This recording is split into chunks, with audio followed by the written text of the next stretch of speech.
pit lane, and the race start comes under control of the pole man. Marcel Fassler is the man in the yellow Corvette on the left of your picture. He is leading them up to the line at a speed of not more than 90 kilometres an hour. They're waiting for the grid to form up behind the starter and say yes, it's gone, and Fassler leaps away, and his teammates trying for it as well. We're on board in the number 10 Aston Martin. Lots of tyre smoke as they lock up for turn 1, streaming past our commentary box. One huge roar of cars going away up the hill towards the first of the several chicanes that make up this circuit, and that was nice and clean. And Mike Haseman's doing a stonking job getting up on the inside of the Maserati of Bertolini towards that first corner. This first corner on the circuit is one of the genuine overtaking places on this tight and twisty Bucharest street circuit, and he's made full advantage of that right from the off. Top of the circuit now, this is really the high point, and from here they start to go down. This is what we were talking about, elevation. We're on this opening lap with Fassler, Haseman, Bertolini and Anthony Kumpen in the number 4 Celine, still there, and you can see him there getting a bit racy behind the Aston Martin. That car suddenly come alive at this street circuit, and we don't know why. No. Bertolini was smiling about it, but he wouldn't say they haven't put anything in the petrol, they haven't changed the tyre, nothing, but it's just going really, really well. They had a small ding in qualifying, which was a result of Anthony getting too excited. He said when he saw P4 on the board, Anthony got overexcited and banged the wall. But what a sudden turnaround in fortunes that's been. Yeah, the small ding turned into quite a major rebuild at the back end of the car, and it's been rebuilt rather than having bits replaced. They don't have a bucket load of spares here. We've completed lap 1. Marcel Fassler from Haseman, from Bertolini, Anthony Kumpen, who we just talked about, in 4th, Christophe Boucher making a good start from a not so good grid position up to 5th, with Alexander Negrau in the 2nd of the 2 Maseratis, Vitaphone Maseratis. Alan Simonson we were on board with, closely following behind Negrau, and in the GT1 field Peter Cox brings up the lead, brings up the rear. That Lamborghini of Peter Cox, and there it is in the middle of the picture now, behind this number 10 car we're riding with. Very quick at the tail end of the 24 hours of Spa. Peter Cox very upbeat about it. Yesterday when we spoke to him, he seemed to think that it was coming on every race, it was getting better and stronger. We'll wait to see how it shapes up on this type of circuit. On the qualifying show, we saw the top Porsche in the hands of Richard Leitz. That was actually an 07 spec car, ahead of the 2 08 Porsches, the 08 spec Porsches. But in GT2, it's Ferraris all the way at the moment, partly because the 2 Felbermayr Porsches, 66 and 69, are being started by the Felbermayrs, father and son, who will not be as quick as either Richard Leitz or Mark Liebherr will take over from them. We're already lap 2 down, and the order remains the same, but a quicker lap necessarily set by Fassler as the first complete flying lap. Alan Simonson pulling away slightly from Peter Cox, but he's still unable to do anything about Xander Negrau ahead of him.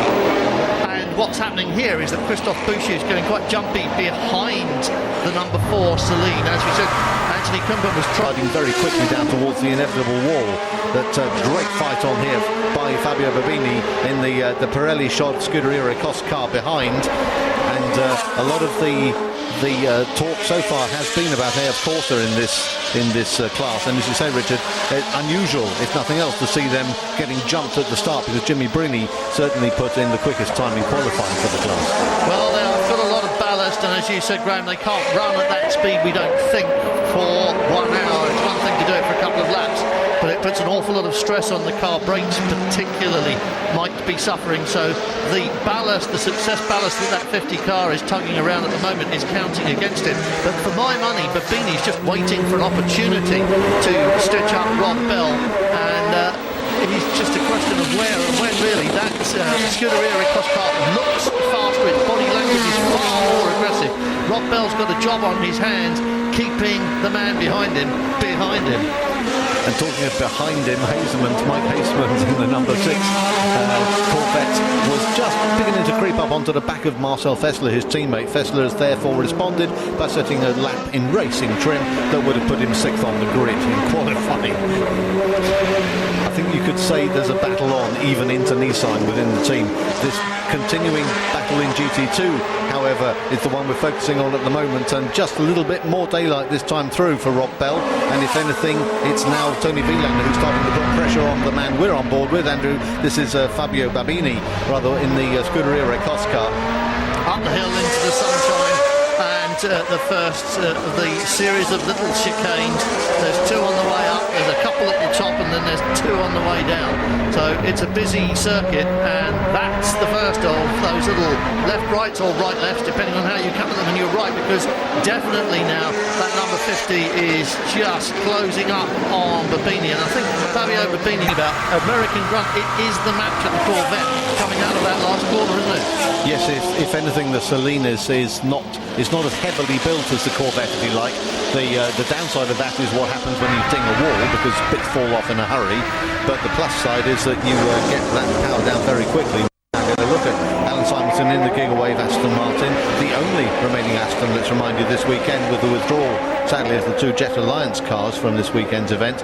But this is the train of 5 cars that are gradually closing up. If anything, I think Bertolini is probably the one who's least able to stretch his legs in this particular little battle. Well, let's not forget that success ballast is a fact of life in GT1 as well, particularly for the Maseratis. And they start life with ballast on board simply because they're Maseratis. So here on a street circuit is where you see that most clearly demonstrated. Yeah. Because accelerating, stopping and turning all that extra weight is a big effort. And there's a lot going on behind, and that is one of the Felbermeyer cars. I couldn't see which one, but just being snapped up by the GT1 pack now.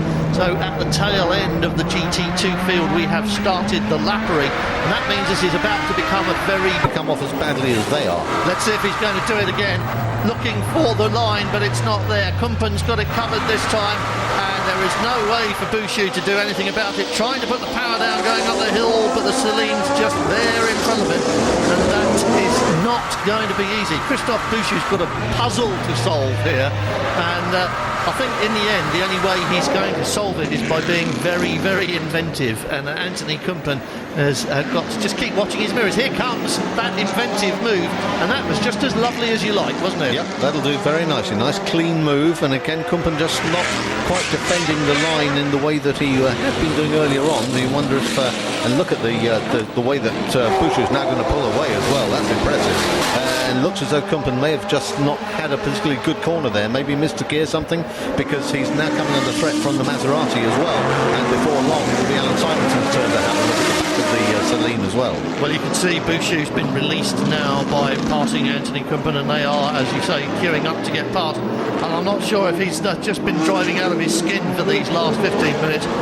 That's about all there is, you know. He's one of the fittest people in this paddock. If you watch Kumpen and Longin, they take their fitness very, very seriously. They're constantly on the paddock bike, the push bikes, and in the gym. But in this heat, there's a limit to how hard and how long you can go on defending. That's mental and physical effort. The Felbermeyer car moves aside. The Gigawave crew watching from the pit lane there, and still these two stuck behind Anthony Kumpen. They would like to get past as well, because Bouchou has just shot off up the road, and we'll tell you by how much next time they come past the start-finish line.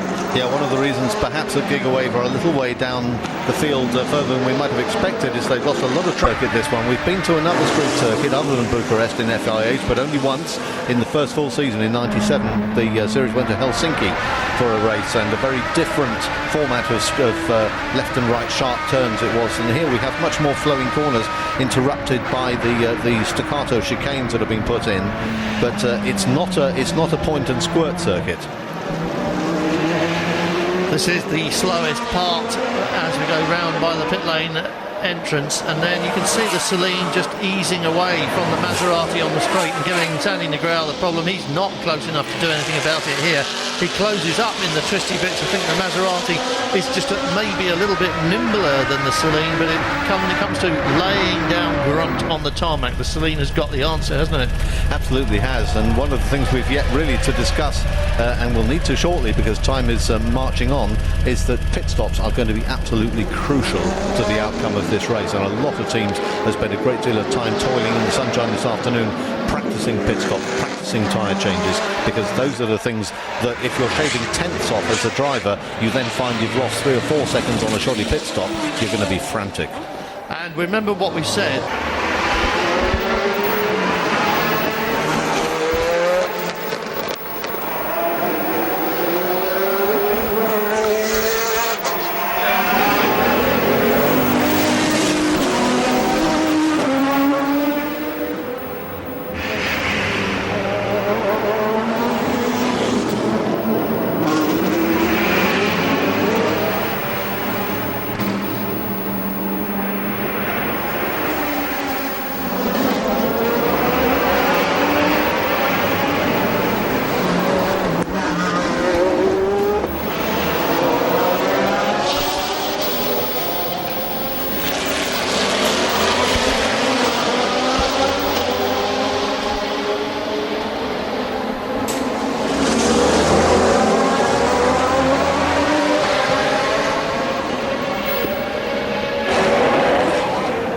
With 34 minutes remaining on our countdown timer, we have entered that phase of the race at which pit stops become possible under the regulations. And as you can see, looking into the eyes of Michael Bartels there, the second drivers are already suited and booted in pit lane, or most of them are, and that's a big problem for the number 57 Ferrari, the Kessel Racing car. And that's looks like engine smoke to me, Graham. Well, pit lane, and I think the Corvette is staying out. That's just a ding in traffic. I think that's not so much a concrete wall, because it would be, I think, much worse damage than that. I think that may well just be traffic that he's caught. Yeah, and that's Mike Hazeman's in the sixth car. Marcel Fessler still away up the road by some 10 seconds or so, and that has elevated the gap, as I say, to about 10 seconds, as 7 back to Christophe Bouchou. We're going to have a word with his teammate, see if we can speak to Christophe Bouchou's teammate as we look again. 7th place. Yeah, because he, as with Christian Montanari in the 51AF Corsa car, have yet to make their pit stops. Everyone else in GT2 already has, and there's a bit of a dispute going on still over this place between the 3 and the 4. Bert Longin trying to chase down Xavier Marson, as in comes Fabio Babini out of the lead of GT2. What are they changing? 2 fronts? Certainly, there are 2 rears standing by as well. They reckon they can get those 4 done in the time it takes to do the driver change. That would be the plan. Not if you get the. You see, that's exactly the sort of thing that will send a driver mad. And down off the blocks. It didn't auto start when it came down off the air jacks, but it started now. Here comes our damaged number 6 car, and I think we've just been clouted by bits of car being thrown aside. The mechanics obviously very anxious to deal with what's happening on the front quarter there. Yep, Hazeman's will hand over to Fabrizio Golin, slams the door, little bit of tape over the top just to make sure it stays put. Oh, no, a small hesitation, and again Golin just having to fire it up a second time, gets off down the pit lane at the regulation speed. The blue flag is one you're going to be seeing a lot of from now on. It's I'm not sure that yellow tape did any good at all, you know. No, it was a nice idea though, wasn't it? It was, but it was just slapped on the top then, unless the bonnet was flapping open and they were worried about it. In comes, now who's that? Out comes Andy Negrão, indeed, yes. Which means that he should have handed over to Miguel Ramos, and indeed has. And here comes Bert Longin having a stab at Xavier Masson again in turn 1. They go past our window and away up the hill, and we've got a complete reversal of situations here, because we've now got Bert Longin looking as racy behind the number 3 Corvette, as Bouchou looked when he was in number 3 and behind Anthony Company in the Celine. Did that make sense? Yeah, absolutely. The Celine just not looking quite glued to the track as he turned into that last chicane. A little double tug on the wheel. It's his team. He wants to be in the front, please. They don't have team orders in Maserati, and if Michael Bartels wants past, he'll have to do it by himself, and we've seen him do exactly that. He's flashing his headlights at Miguel Ramos and announcing his requirements. If you were Miguel Ramos, you would have to think very carefully about that. Yes, I suspect you might, because being out of favour with Michael Bartels is probably not a good plan. You're hoping to continue your success after last year. How's it feeling out there today? No, it's quite okay. Obviously, there's no space for errors. I tried to took the start quite easy. I kind of knew that Bell and Babini were quite aggressive because they had a lot less to lose. We are planning to finish the race and score. Sailing past Bruni at the end of the main straight, under brakes, classic and very clean piece of work, but he's struggling now to make the same kind of headway against the unballasted 62 car in front of him. Out of the final corner, onto that front straight. This is his opportunity, if he is close enough, to pop out of the slipstream and do the same thing again.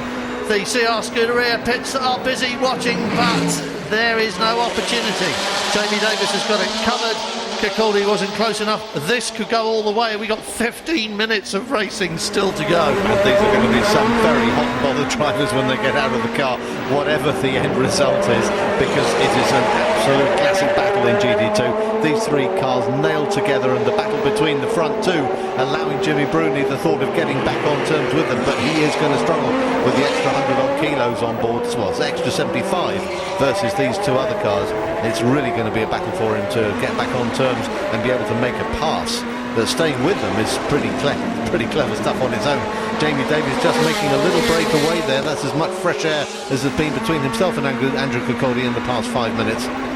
Well, Jimmy Bruni's in absolutely the right place, doing absolutely the right thing, because if these two do tangle, as seems possible, let us venture that opinion, he will be there to capitalise. He'll be straight past and he will be back in front. But at the moment, this is GT2 first, second and third, nose to tail, round the final corner for the 35th time. And is Andrew Kirkcaldy close enough? Is Jimmy Bruni close enough to get it back? Kirkcaldy tucked right underneath the rear wing of Jamie Davis. He's got track position. He has done the job in the final corner. Can he get away up the hill? Yes, he can. Andrew Kirkcaldy is in first place. Well, that was another classic piece of work, wasn't it? Absolutely was. Jamie Davis, to my eye, looked to be hanging out a little bit too wide to the left on the approach to turn one last time through, and this time it was Andrew Kirkcaldy who made him pay by being able to take the inside line and steal the place from Andrew. There you'll see the left front is slightly nibbled away by contact with, we think, another car. But it's so easy to make a mistake here, and if the Delatraz has made a mistake and held it together, then that's probably good work by him if he managed to save it. Yeah, Delatraz, one of the few racers in the field this weekend who was actually at the first FIA GT street race some 11 years ago in Helsinki. Delatraz, Colin, Bartels, first, second and third, and the gap on screen, whatever it is, pretty academic, as you can see, because they are tied together and they're as close as that little trio in GT2 we've been following. And there, from the high camera that's mounted on the presidential palace, you can see that we have daylight all around the circuit. So although we're in the pinball chute, and it looks fairly dark in some places with the headlights on, it is actually still full daylight here, and you can tell by the way this is tracking these two that we're actually in the helicopter rather than on the roof of the palace. But the helicopter, looking out of my window, is only about another 50 feet up in the air. You'd have to run pretty fast around the outside of the palace to stay up with them. Mike Hazelman's looking pretty pleased with life at the moment, although he'd like to see the two cars reversed to give him maximum points, as if he shares with Fabrizio Gotlin in the 6th car, the one behind with the yellow mirrors, the number 5 of Jean-Denis Delatraz, of course, being started by Marcel Fessler. Closing on one of the Felbermeyer cars, and it's gone well to Delatraz, and he might well be able to use that as a bit of a cushion now. Blue flags are waving, but really that is fairly academic as well. The GT2 cars have done their bit of keeping out of the way, and it happens now. So the two Corvettes are once again nose pretty much to tail. Yeah, finding your way safely through traffic is never easy, even when they're cooperating. There aren't that many places. A race-long battle has been going on between 61 and 51, the Ferrari and the Porsche in the GT2, and we're meanwhile looking at the battle for fourth position between Miguel Ramos and Xavier Martin. Martin closing up on the back of the Maserati, having fought off the attentions of Bert Longin, who looked to be all over the back of the Corvette at the beginning of each of their respective stints, but it's Martin who's been able to maintain his pace, and Longin who's maybe just dropped off a little bit, and Ramos meanwhile gave way some while ago to Michael Bartels, his teammate, who has headed up into third place, but some 20 seconds adrift of the leading two Corvettes. Teammate, team owner and team head honcho. And when Mike Bartels is behind you flashing your headlights, even if you're not in his team, you think about getting out of the way, don't you? Yes. There are ways around cars here which involve passing to the left, passing to the... that was a Ferrari pointing the wrong way. That was Jamie Davis, wasn't it? Wasn't entirely convincing that was going the right way. It was indeed Jamie Davis. Yep. He's had a spin. You can see the marks on the track. The engine's running, and he's not in a very nice position there, and I'm not sure what he can do about that. A lot of smoke from the back end, but that's probably just tyre smoke, at least we hope it is. Probably just hot brakes. I should think smoke coming off. The brakes getting extraordinarily hot. We've seen brakes on fire in the pit lane here already this weekend as that battle for fourth makes its way through, and Fabio Babini wanders back into the garage to have a look and see, hold his hand to his head and says, oh no. What's that all about? To that effect in Italian. Yes, Andrew Cicaldi leads this from Jimmy Bruni and then Thomas Biaggi. So the AF Corsa duo somehow are second and third, and they're living in the world of super ballast. Xavier Martin still making his way up onto the back of Miguel Ramos, trying to take advantage of the traffic that they're passing in order to help him claw back that place and get back up into fourth and split the Maseratis if he possibly can. Well, he's got a job on him.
GT2, Jimmy Bruni has been making concerted effort to get back up into the back of Andrew Cicaldi, but catching is one thing, passing another. We're on board with Andrew Cicaldi now. Coming towards us at the end of the main straight, and you can see from that all the mayhem has resulted in a third place, an unexpected third place, you've got to say, for Emmanuel Collard in the Pro Speed Porsche, because that car has not looked capable of third place all weekend, really, has it? No, that'll be a real bonus for them, and they're followed up by the first to be in S-Class, Paolo Roberti, sharing with Matteo Manicelli, and Roberti putting in some good laps as well. Not quite as quick as the three ahead, but nonetheless the best performance we've seen out of them for the weekend so far. And we've got to say that Collard up in third place is looking a lot stronger than the two Felbermeyer cars that were quicker. I think in qualifying, the 07's faster than the 08's, but those 4-litre engines are playing their tune rather well now, and we're seeing the benefit of the 08 car, I think, in race trim. Well, the Felbermeyers have got a quicker and a slower driver as well, remember, in each car, because Horst Felbermeyer Senior and Junior would both own up to not being as quick. Horst Felbermeyer Senior is older than I am. Yes, he is, and was another one who was at that inaugural street race in Helsinki back in '97. So at the moment, Andrew Capaldi is still fending off Jimmy Bruni, who is half a second behind him, and Jean-Denis Delatraz in number 5, fending off teammate Fabrizio Gollin in number 6, and there they are, P1 and P2. And on their way, I think, to a checkered flag. Well, it's a minute away, and I think they're going to have to do another lap, aren't they? Because they will arrive at the start-finish line, I think, before the clock goes 0. Or will they? Touch and go, isn't it? It's going to be a very close call. They've got more traffic to negotiate in the form of one of the 430 Ferraris, but that will not deter them from their quest in getting around. This is the roundabout, this is the pit entrance area, and this is start-finish straight, so they're going to cross the line just one more time, and then next time through it'll be checkered flags and champagne and all that stuff. So you shouldn't have done that, should you? They've got past. Okay, Corvette 1 and 2 then, 45 laps complete, 20 seconds on the countdown time of the checkered flag, unfurled from what we discovered last time out at Spa. It's called a Beckett, and it's waiting for Jean-Denis Delatraz. And that's a good reward for this Phoenix Corvette team, because they've striven long and hard this year, and I've got to say, especially at Spa, fortune hasn't really looked kindly on them this year, has it? No, they've got work to do on that car to get it prepped for tomorrow, and on the second car, one of the jobs that they have to do is to park all the cars into Parc Ferme at the end of this. So whether they'll be allowed to make repairs is also open to debate. But as far as they're concerned, the race isn't yet over, and there's absolutely no shortage of intent by 5 to try and get his way past the 6th car of Delatraz. Even now, Fabrizio Gollin looking racy. He it was who suffered the fiery incident in the pit lane at Spa, so he'll be delighted that his car has remained intact and flame 3. Just coming round the final corner then, and onto the finish straight, and it is this time around the finish straight. The checkered flag is waiting. There is third place Michael Bartels, the Maserati team doing a fine job, but it's victory in the first of these two races here for Jean-Denis Delatraz. Fabrizio Gollin behind him is in second place, and that is that Andrew Capaldi? It is indeed. The GT2 leader, and the about to become a victorious GT2 leader. I can't help thinking Anthony Kumpen in the number 4 car finding his way past, but the GT2 leaders on their way down as the Phoenix team celebrate a complete reversal of fortunes from last time out. And look at that, Jimmy Bruni is absolutely nailed to the back end of that CR Scuderia car, but he can't do anything about it. Follows him over the line in second. You've got to say that's a result for AF Corsa, haven't you? Well, it's a result for AF Corsa in as much as they're towing an awful lot of weight around, and it's a great result for CR Scuderia. They have been such an unfortunate team this season, and boy do they deserve a finish at the top, even if it's only for half points. British champions already, and now their first race victory in the FIA GT Championship. We'll talk to the winners in a couple of minutes' time. And just think on this, the finishing positions at the end of this first race not only award half points in descending order, but also allocate grid positions for the start of tomorrow's race. So those people who have done well have done very well. Yes, because their reward is that they get a decent starting place tomorrow. And how important was that for the Corvettes this afternoon? We saw the number 5 car starting from pole position, Marcel Fessler having qualified it there, and the benefit of getting into the first corner first, and how good a pass and how important a pass was that by Mike Hazeman's GMAX sponsored Phoenix Racing Corvettes. And didn't they do a good job today? Didn't they? Faultless performance, even though there's a little bit of a nibble out of the front of them. And we suspect that damaged cars, and that includes the number 6 car of Fabrizio Gollin, and certainly the number 3 Corvette of Bouchou and Masson, both of those have got front end damage. I think the number 3 car might be slightly worse off because it looked like a heavier impact, I'm not sure. But either way, they may well be able to effect repairs overnight, but that will mean they